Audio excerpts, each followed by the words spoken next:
farmer spoke of her grief for her cows which she had to leave behind when she was evacuated from Tomioka. They were like family members. When she was permitted to visit her farm a month later, 2 of her mother cows had died from hunger, as they were in the barn and had run out of food.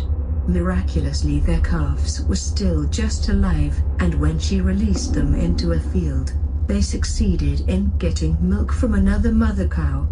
But that was the last she saw of them, or any of her other cattle.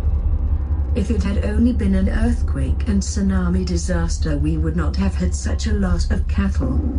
As a result of the 3/11 disaster, more than 100,000 livestock in Fukushima were killed or missing. Many farmers were later ordered to destroy their contaminated livestock, as the meat and milk were too radioactive for consumption.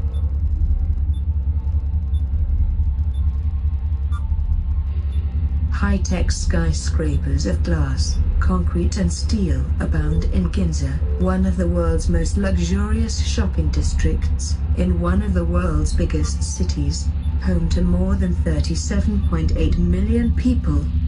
Those who live, work and shop in Ginza are among the wealthiest on the planet. 200 kilometers to the northeast, on land far less valuable, in an area vastly less populated, sits Fukushima Daiichi nuclear power plant, which until the disaster in March 2011 produced much of the electricity used in Tokyo. Before the nuclear plant was built, the area was humble, mostly inhabited by farmers and fishermen, who during the winter months were unable to make a living from farming and fishing alone, so came to Tokyo in search of work. As with most other nuclear power plants in the world, much of the local population welcomed its arrival as it provided jobs, a boost to the local economy and abundant electricity.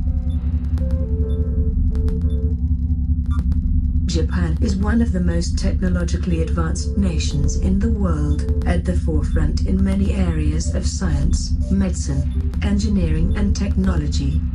While a nuclear power plant is an extremely complex system, a nuclear reactor is most easily understood as a fancy kettle, with its radioactive core functioning as the heating element which boils water in order to turn it into steam. This steam is forced through turbines which spin to produce electricity. Just as it is impossible for engineers and regulators to know for certain that they have anticipated every external event a nuclear plant might face, so it is impossible for them to know that their understanding of the system itself is completely accurate.